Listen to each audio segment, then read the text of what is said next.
with the advanced endpoint configuration. So in this, I wanted to walk you through some of the advanced configurations we have both in GCMU, I mean, with and without sharing, right? So by default, all paths are allowed. So we'll start with the path restriction thing, right? So by default, all paths are allowed, meaning the access control is purely handled by the operating system. So what happens is, so if you remember the slide that I had on the GCMU, what happens behind the scenes.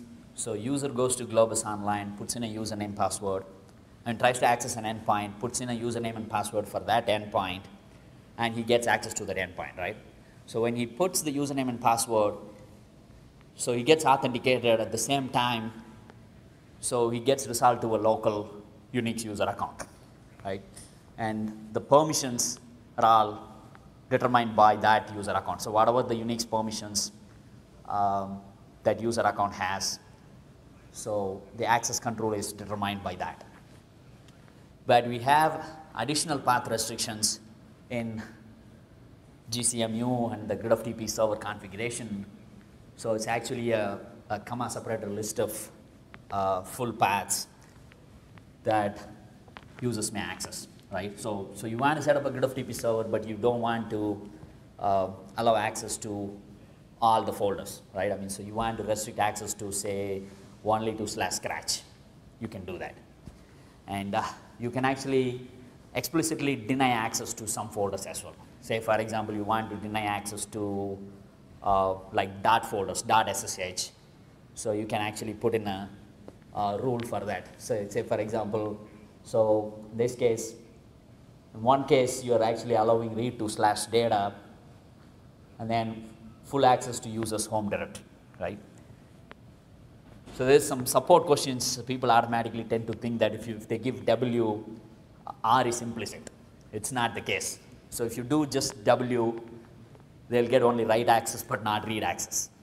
So if you want to give both read and write access, you have to explicitly put R and W. So in this case, read and write for user's home directory, read on /data.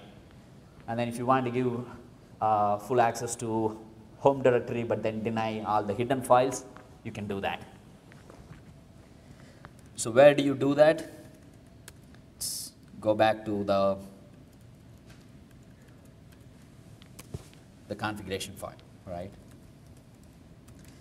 So this is kind of one place where you can actually play with all the restricted paths and a bunch of advanced configurations. So you can actually uncomment this thing. So by default, it's just left to open, meaning the access control is determined by the operating system, right? So you have a similar thing for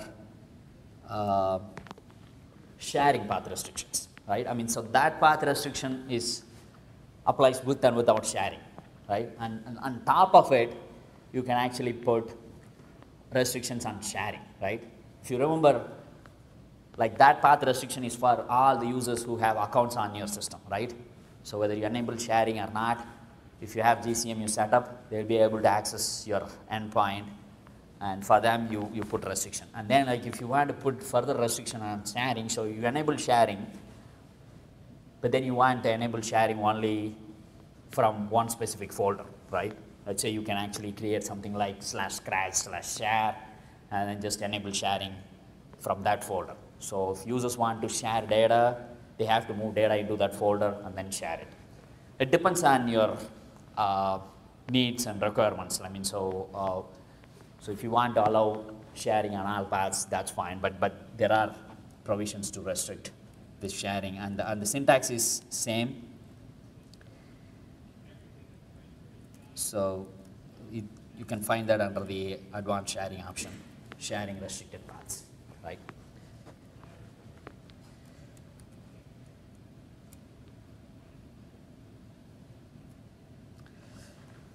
So next, let's move on to per user sharing control, right?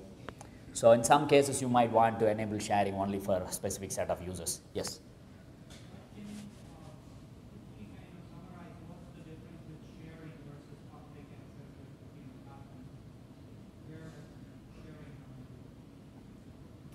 So, right, so in some sense, like so one of the use cases that you asked about is anonymous access, right? So if you set up an anonymous GridFTP server, then that means you can control like, so read only or just allow both read and write. So that's the like least secure or least, that's the one with without any access control, right? I mean, let's say you set up an anonymous GridFTP server with no control on read or write. So that's one end of the spectrum, right? And then you have like a regular GCMU, Globus Connect multi-user setup.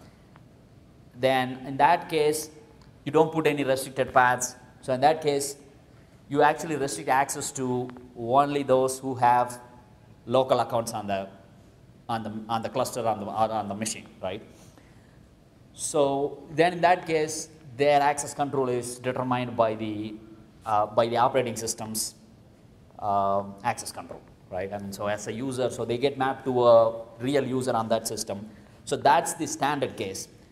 And then like if you want to go to the other extreme of like putting a lot of restrictions, then you can actually put like, okay, so user need to have an account on the system to access it, but still they can access only this specific folder, right? Sharing comes somewhere in between, right? I mean, when you enable sharing, what you essentially do is you're actually allowing users that don't have real accounts on the system to access your system. But when they access it, they're accessing it as a user that has account on that system, right? But in that case, you probably want to put some restrictions in there, right? Because you're actually allowing, it's somewhere in between the anonymous and the standard server setup. So going back to this per user sharing control, so even if you enable sharing, you probably, I mean, in some cases, you may not want to enable sharing for all the users. By default, when you enable sharing, sharing is enabled for all users. So if you want to do per user control, you can do that. So in order to do that, there is an advanced configuration option, this sharing file. So you need to set that to true, and then once you set that to true, then sharing is enabled for those users who have a file called .globus_sharing in their home directory. Either that, or you can actually set a path elsewhere, right? Say for example, you can actually set a path like /globus online sharing, and you can also use this $user in there. So meaning, so you can actually create folders for users or file under this, like so whoever has a file, like we'll substitute this $user with the user that this request is mapped to, right? So if there is such a file there, then that user is allowed to share files. So you can control sharing based on users and based on paths.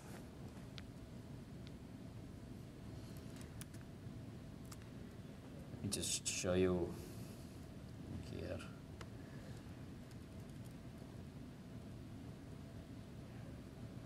Yeah, this is the option in here. So you can see all those options under advanced sharing options in the configuration file.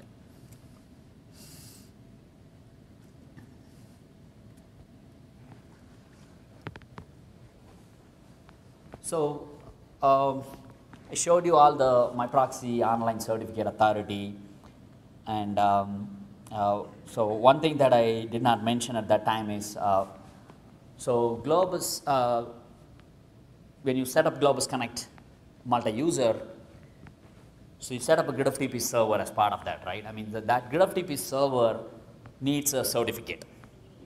So by default, that certificate is signed by a Globus Online certificate authority. So it is trusted by Globus Online, so Globus Online can communicate with it just fine, right?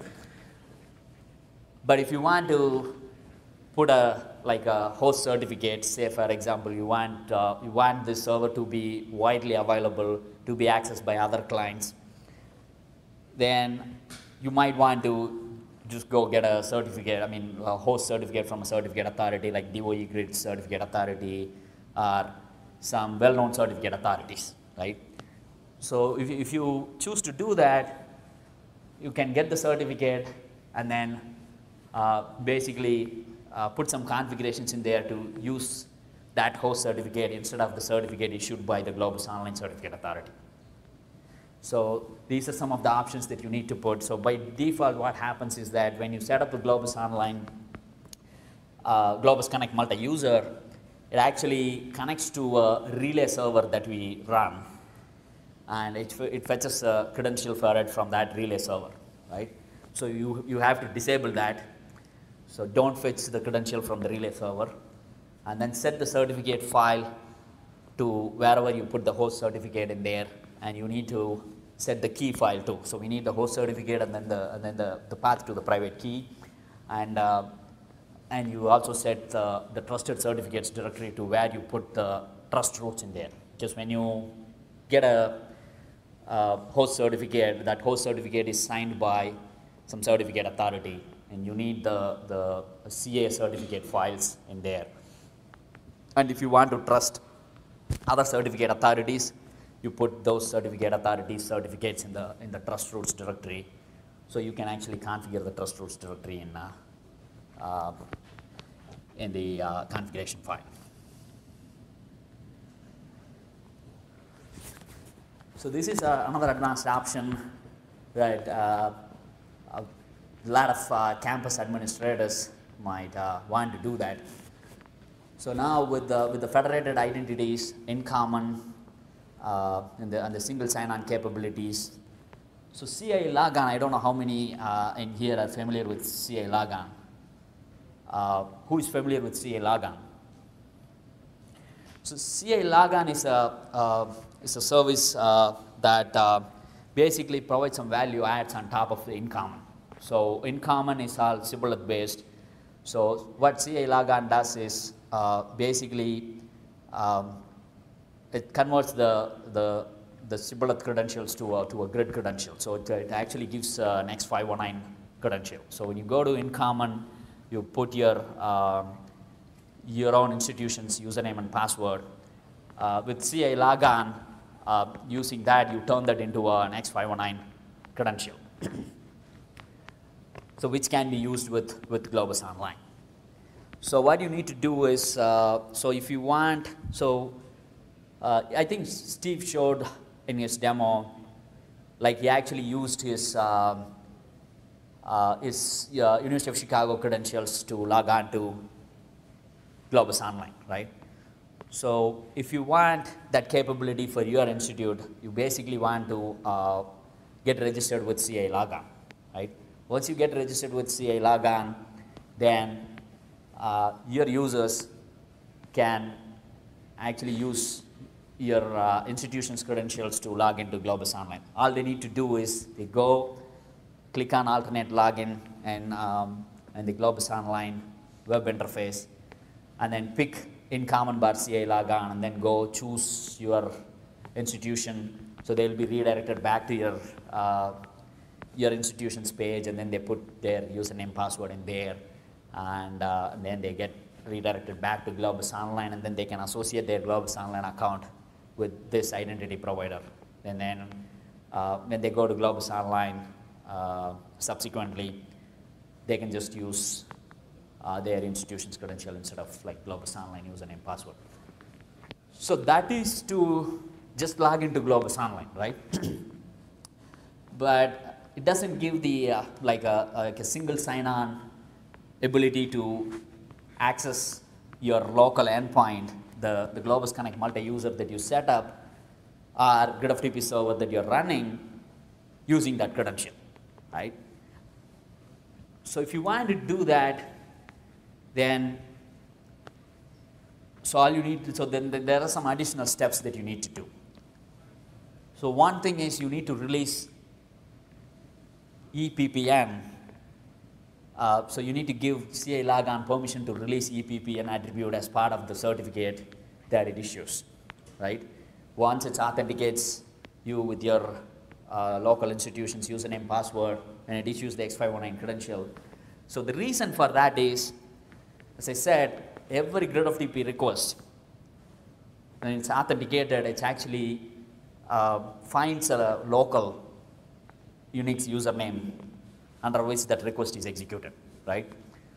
So with the standard Globus Connect multi-user, the MyProxy Online Certificate Authority, what we do is, let me actually go back to what makes it easier.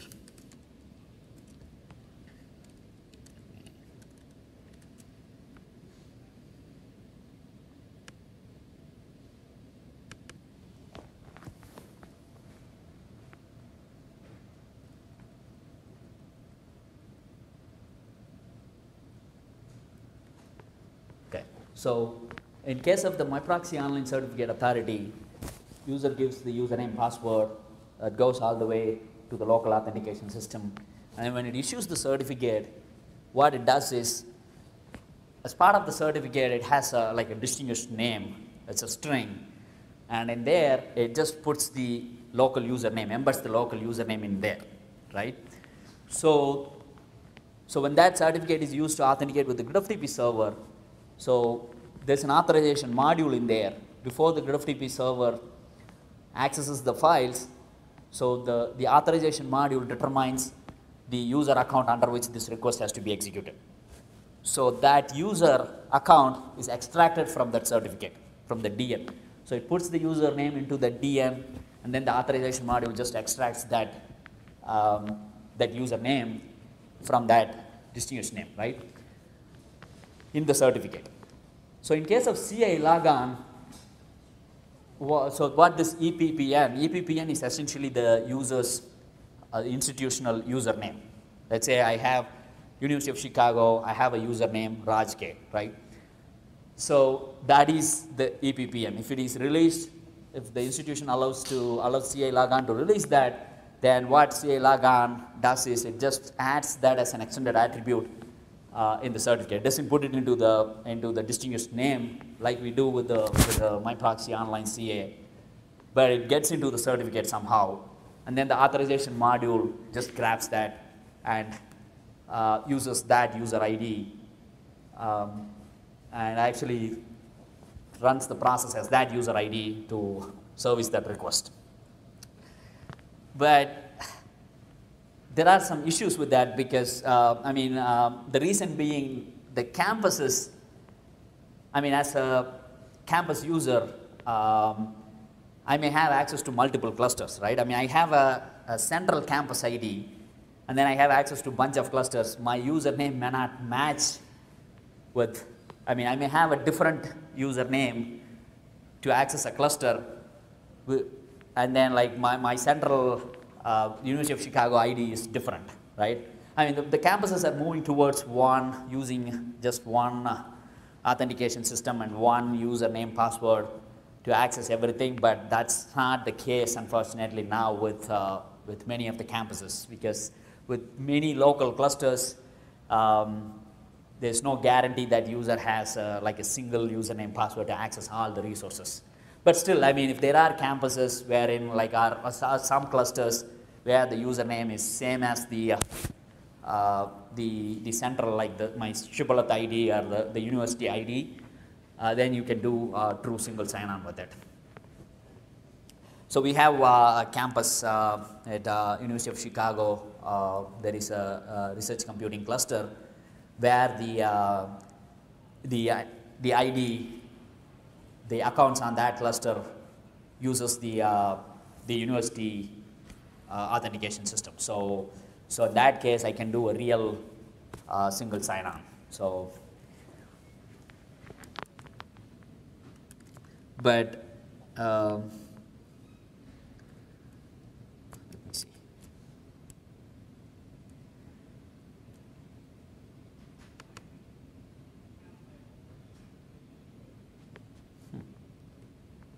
Okay. the point I wanted to make is, so you can actually put this in place. I mean, so if you have a cluster and you want to enable this single sign-on thing through CILogon, basically user can use institutional credential to access Globus Online and also use the same credential to access the endpoint, right? So all you need to do is, like I said, release EPP and attribute in the certificate, and then there is an advanced configuration option wherein you can set the authorization method to CILogon. So when you set that, the GridFTP server knows that it has to use this special authorization module to extract the username from the extended attribute in the certificate. And you also need to put, like there is another configuration item, CILogon identity provider. So you need to put the institution name as it appears on the CILogon. So just so it matches it and does an additional verification. And then you obviously need to put CILogon CA to your trust roots, because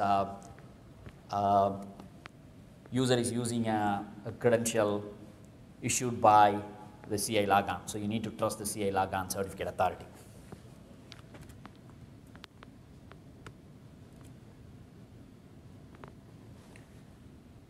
Okay, so now let's get to the anonymous GridFTP server setup.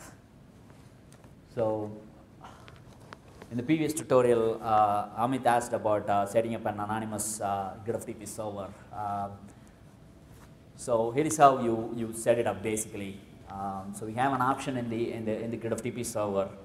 You can actually configure that through the configuration file. I just put it here, the command line options. So the options are the same. So there is an AA option, which means allow anonymous access. And when you do that, you can run it as a non-root user. But if you're running it as a root user, you need the second option as well. So for anonymous accesses, what is the username that needs to be used for all the accesses, right? Because every request, it needs a local username under which it's executed. So you need to give that anonymous user account name. And then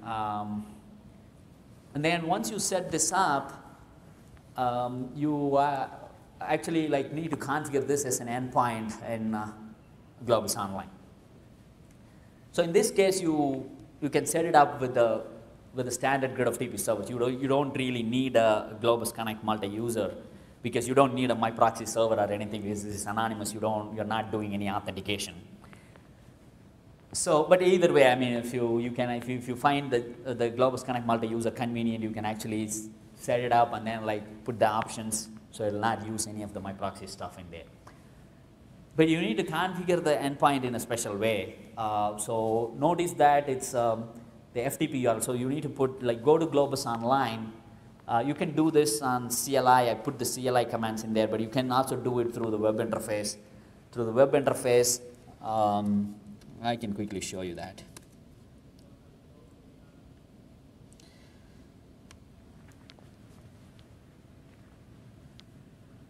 Web interface, I can actually do a add endpoint. So then you can put the logical name in here, and then the server address you want to choose FTP, because this is not GSI. There is no security in there. So just select FTP, and then give the host name. If you're running it on a different port, you can change the port. And okay, so for the sake of it, I don't know if it will. Okay. So in here, you want to select MyProxy. There's no security involved, but it's just for the it's just an implementation thing. So it just makes it easy for us to not distinguish the anonymous thing. So what you need to do is just put you can pick the Globus Online MyProxy server. So that's how you define an anonymous endpoint. So if you set up an anonymous endpoint, so then it will not ask me for a username and password to access it. So there are a bunch of anonymous servers that's already on Globus Online. Let me actually pick one from ESNet. So ESNet has 3 test endpoints. These are all anonymous GridFTP servers. So they have put like a whole bunch of data in there. This is for testing purposes. So they have like many gigabytes of data in there. These are well-connected sites. So this is just to, I mean, you can use these endpoints to test the connectivity of your endpoint, basically. So this endpoint is configured as read-only. So when you do an anonymous GridFTP server, the problem is you run the risk of, if you allow write permissions, then anybody can access it. Because I accessed it, I mean, so I didn't have to put any username or password. So any Globus Online user can just go access it, right? But so that's why they restrict it to like just for reads. So it depends on the use case too. So it's easy to configure this as read-only, because the GridFTP server has an option to disable commands. So there is a disable command list option that you can use to disable all the stores. So any writes you can disable. So the command itself you can disable. So you can also play this with the restricted paths. So you can put restricted paths, like make all the paths read-only, but if you want to be absolutely sure and not allow any commands, you can do that as well.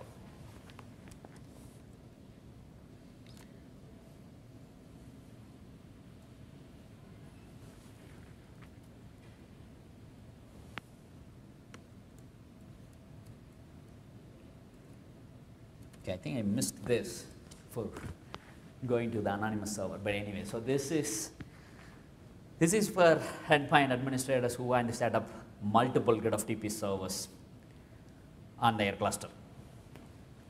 So let's say you have a cluster, and I mean, there are a few reasons why you want to set up multiple GridFTP servers. So in Globus Online, there is this notion of logical endpoint and then the physical servers. So when you see the names, right, I mean, like NERSC pound DTN. Let me go back, and this will be useful. Let's say. So let me just show you this. So NERSC pound DTN. So NERSC data transfer node. So this is a logical name, right? I mean, to me, this is a Globus Online endpoint. But let me see if I can go see the details of it and here.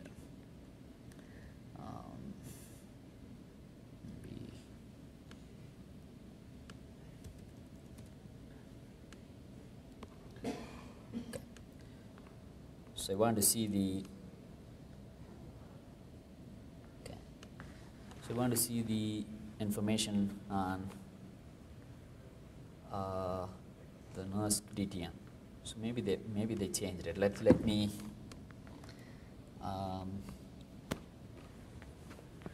see what other endpoints may have multiple GridFTP servers associated with it.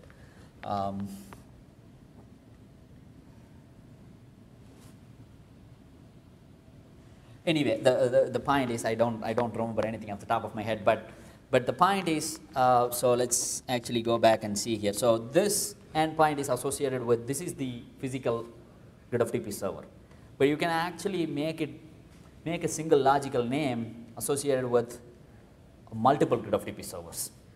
So what happens in that case is Globus Online does some load balancing. Say like you have like put 2 GridFTP servers on your cluster, and then map it to a single logical endpoint name. Then a user comes in, picks that logical endpoint name, does a data transfer, submits a data transfer request with thousands of files in there, right? So Globus Online does some simple round-robin based load balancing. So likely it will actually split the workload like half to one server and half to the other server. So if assuming like equal files, equal sized files, maybe 500 files will be transferred using one server and remaining 500 will be transferred from using other servers, the second server. So assuming the endpoint is associated with 2 physical servers. And you can also do this for performance reasons as well. Let's say, I mean, you're actually, I mean, in the DOE as well as in the with Internet 2, the 100 gigabit network is coming up, right? I mean, so we're going to get, I mean, we already have a 100 gigabit connectivity between Argonne and Berkeley, right? But we don't have a 100 gigabit network interface cards. So you cannot have, I mean, you cannot fill that 100 gigabit link with just one node. So you need multiple GridFTP servers to fill up that 100 gigabit link. So that's one other use case where you want to set up multiple GridFTP servers and associate it with a single logical endpoint. So in that case, so in this case, what we are doing is we are actually setting up 12 GridFTP servers at Argonne and 12 GridFTP servers at Berkeley. So that endpoint is not available on Globus Online. So that will be available as one single endpoint, logical endpoint on Globus Online. So it's pretty simple to set it up. So the steps are pretty much the same. So you set up like the setup instruction that I showed in the last tutorial, you use that on one of the nodes. On that node, you set up a MyProxy online certificate authority. You also set up a GridFTP server, right? You don't have to, so the point is you don't have to set up multiple MyProxy certificate authorities. So you need one single MyProxy certificate authority for the whole cluster, for all the 12 GridFTP servers. And then, so you set that up on one node. So on one node, you set up the regular Globus Connect multi-user, the default one that installs both. And then on the other machines, all you need to install is the GridFTP server. So in that case, so you need to make some edits to the configuration file. So you just comment out the server host name and the MyProxy configuration file, and then like you need to copy the contents of the certificate file. So when you set up the first node that has both the MyProxy and the GridFTP server, it will set up all the trust roots and certificate authority files and the certificate and the key for the GridFTP server. So you just copy that over to all the remaining machines, and then you comment out this line on the config file, and then you do the same thing like Globus Connect multi-user setup. So that will get you installed with multiple GridFTP servers.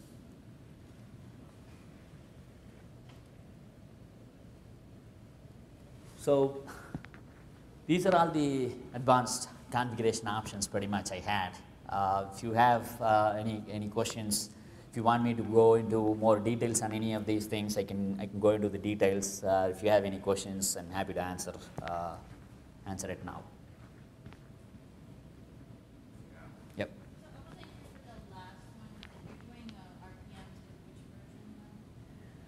So this is still not available for production usage yet. So we have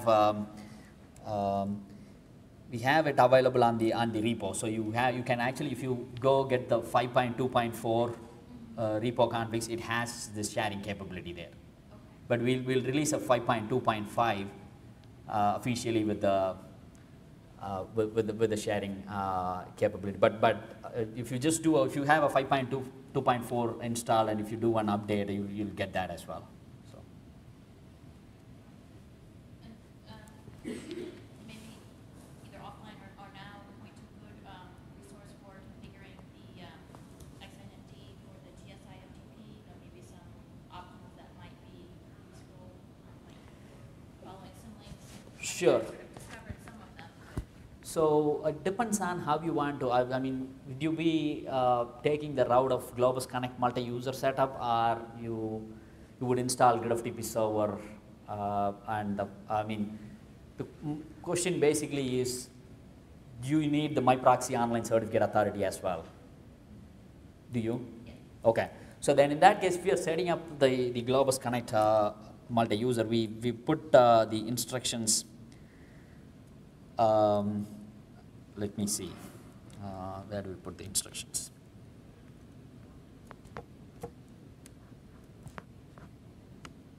Okay. So we have a, so if you go to the, so this is where we have all the repo config files. So in here, so we have both Debian packages as well as RPMs, and then you can just install the repo config, and then all you need to do is just install Globus Connect multi-user. This actually, so this version of Globus Connect multi-user doesn't need xinetd. It actually runs it out of an init script. So this will get you installed with GridFTP server and also My Proxy CA. Well, I mean, I already have GCMU installed. You already have it installed? Yeah. Okay. And so I've just been trying to experiment with some of the different settings that can be used for the server arcs, but I'm having a hard time finding documentation to tell me what's really available. So. Okay, I see. Okay, that reminds me, since we have time, I wanted to go over some of the options, the server options. So you're basically asking about server config options, right? Okay, so that's another thing that I wanted to do anyway. So let me actually go over some of the important ones at least.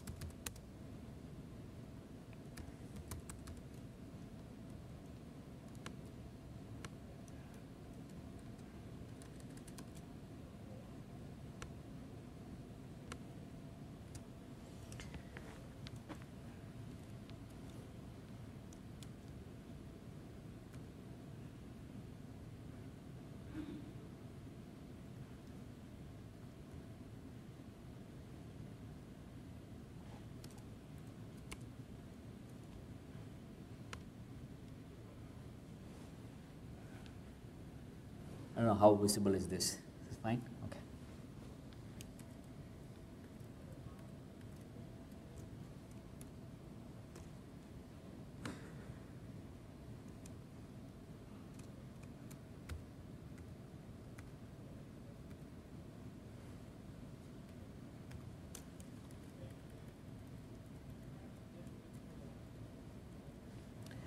Okay. So these are all information optional. I'll just leave it. It's just to help. And so the dash SSH.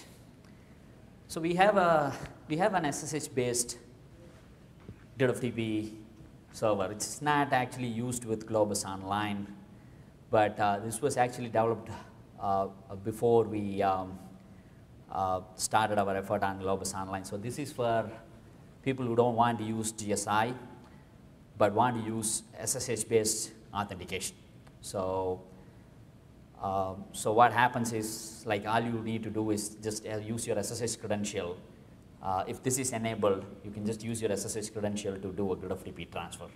And what we do is, it's like, say for example, if you use the traditional command line Globus URL copy client.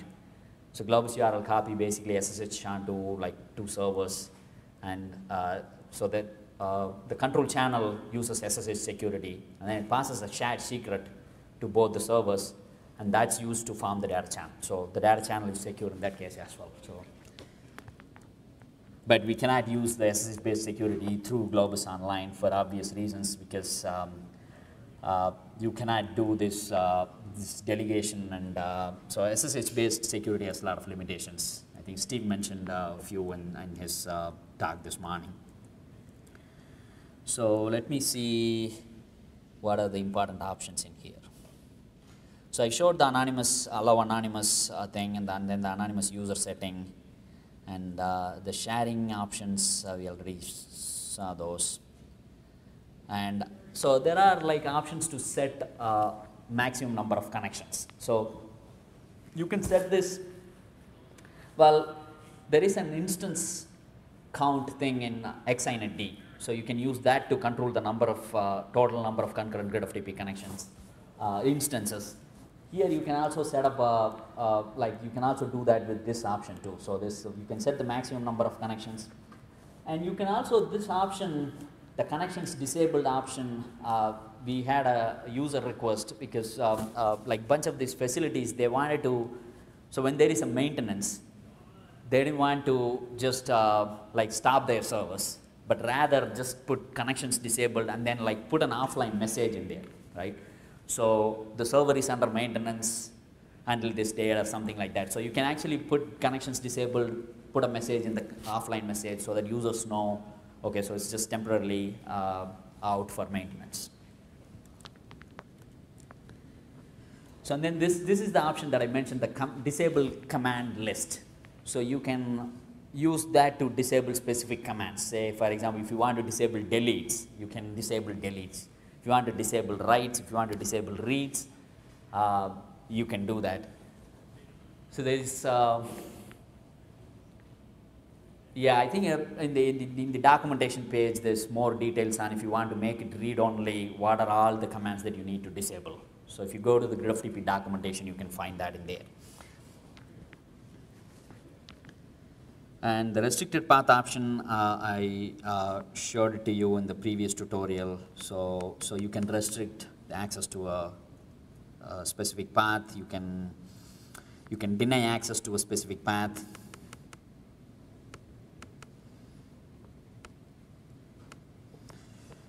I won't go into the details of all the log levels and modules.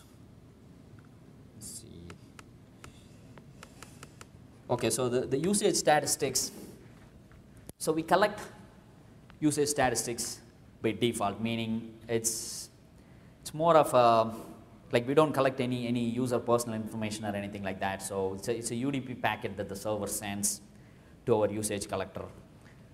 It's just a requirement from our funding agencies. They wanted like usage statistics collected. And it's enabled by default, but you can opt out, you can disable it. Here are some of the list of things that you can, I mean, these are all, we don't report all these things. So say, for example, if you want to collect usage statistics for your own purposes, you can do that. You can set up a separate collector, and you can actually have all these things collected. We don't collect all these things, but these are all the things that, because some facilities, they want to collect a whole lot of usage information because they have terms and conditions with the users that they can collect a lot of information. So they set up their internal usage collector and collect a whole lot of information. And these are all the options. So we collect really, I mean, minimal information as to like how many bytes transferred or like how many number of transfers done, and just a few information that we collect. And yeah, I'm not sure how many people are interested in this striped data movement.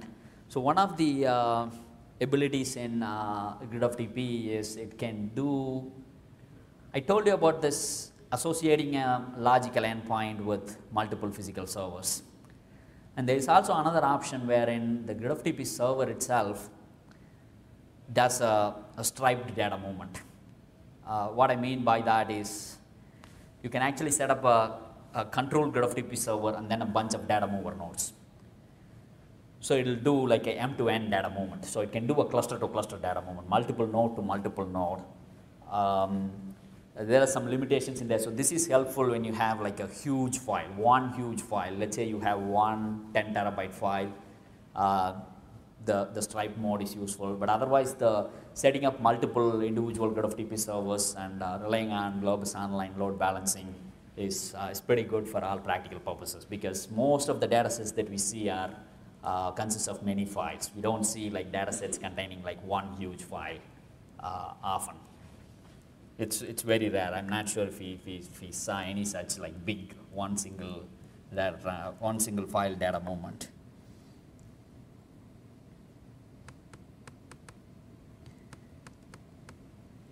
Okay, so this may be important. So the block size. So the block size is the it determines the block size used to read from the disks.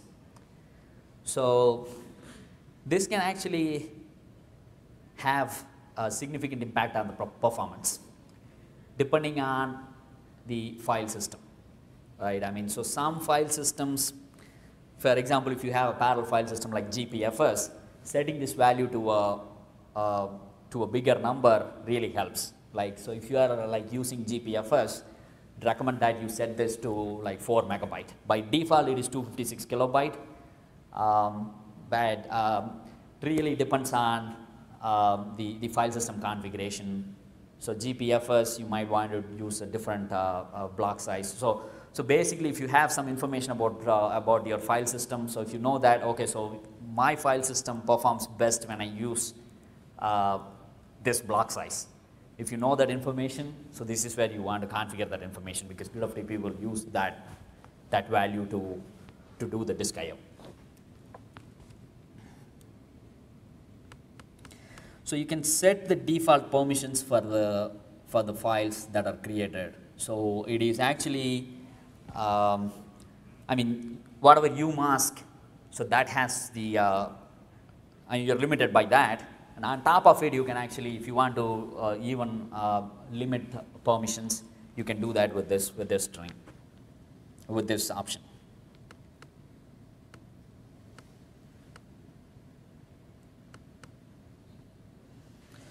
Yeah, and then there's a file timeout option.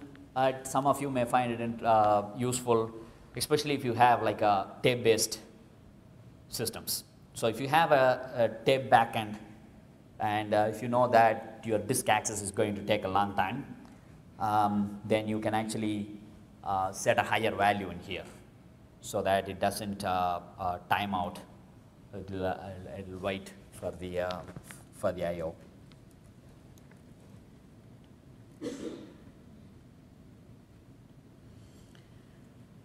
Okay, and then the port number is the standard thing. I mean, so by default, I said it's 2811. Well, by default, if you just don't specify any port, I'll just pick an ephemeral port. But 2811 is the registered port for the GridFTP server. And this is to specify, like, let's say if you have multiple network interface cards. So if you have multiple network interfaces, and if you want to GridFTP to listen on only one of them, by default it will bind to all the interfaces. But if you want the control channel connections to be accepted only on a specific network interface, then you want to specify that IP address in here. And then the data interface, what it does is the data interface, it will use whichever interface the control channel connection comes in. By default, that will use that as the data interface. But if you want to use a different interface, so you can set it up in such a way that you want to use, if you have 4 interfaces, you can set it up such a way that interface 1 for control channels and interface 2 for data channels. So you can specify specific IP addresses for this.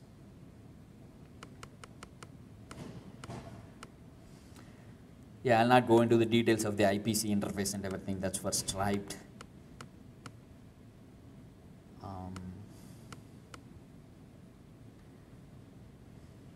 Yes, again, like there's bunch of timeouts. So if there is no activity on the control channel, how long should the server wait before timing out the connection? And similarly, there is a timeout for authorization as well. And then this port range. So I mentioned about that in the previous tutorial. So the port range is for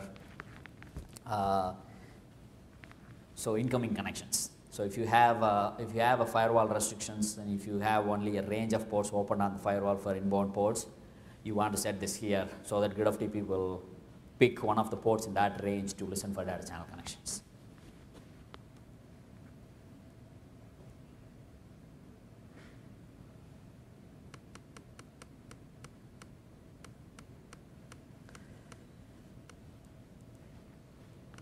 Yeah, this is a banner message. If you want to put a custom banner message, you can put it in there. That's the message that will display before the client authenticates.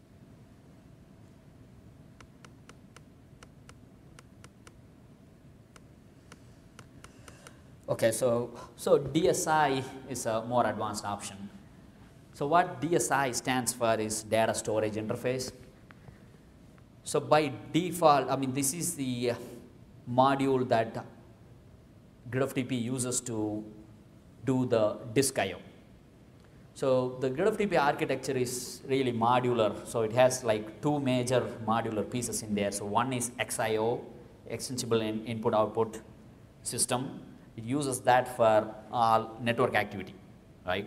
And then there is this DSI, data storage interface, for all the storage system activities. So you can actually create modules for, by default it uses POSIX IO, but if you have like a custom tape-based backend, so we have a DSI for HPSS. So you can develop DSIs for custom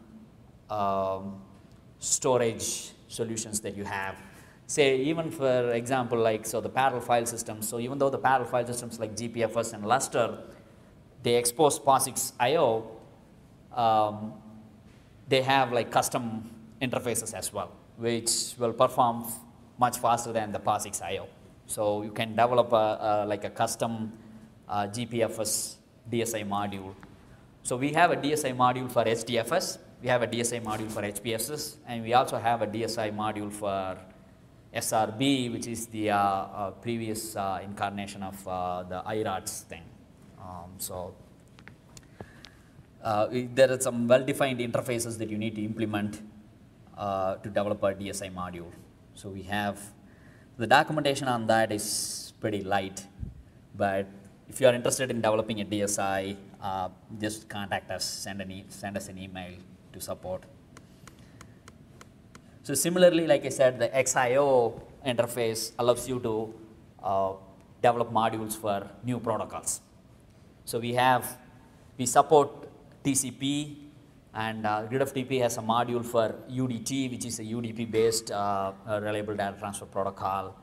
And then some people have developed RDMA, which is the remote direct memory access, or InfiniBand for wide area networks. They've developed modules, the RDMA modules for GridFTP. XIO interface, we have pretty good documentation on that. So if people are interested in developing a new plugin for a new data transport protocol, new transport protocol, like a TCP, alternate for TCP, so they can pretty easily develop an XIO module and have GridFTP use that.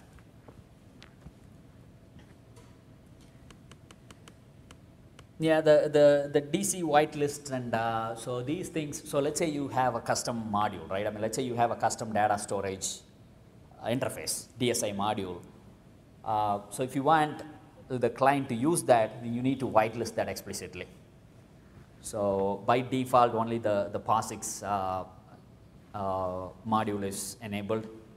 So for example, if you want HPSS DSI, if you install HPSS DSI, you want to explicitly do a DC whitelist HPSS in there. Not DC whitelist, FS whitelist. FS whitelist stands for file system whitelist, and DC is for the network stack. Say, for example, you actually develop a compression module, then you want to enable it explicitly. So on the data channel stack, default it has the security, the GSI module, and then the TCP, but you can plug in compression in between, or you can put other things, or you can take TCP out and put a UDP-based thing in there. But anything you want to do, you want to disable it. Enable it in here, and make sure that that specific module is installed.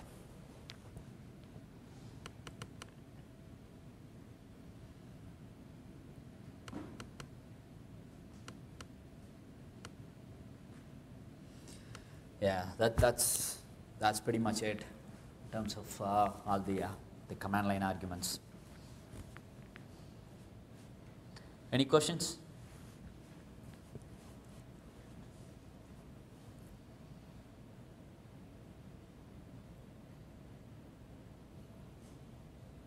All right, I'll stick around for a while. If you have any questions, we can chat. Right, thanks.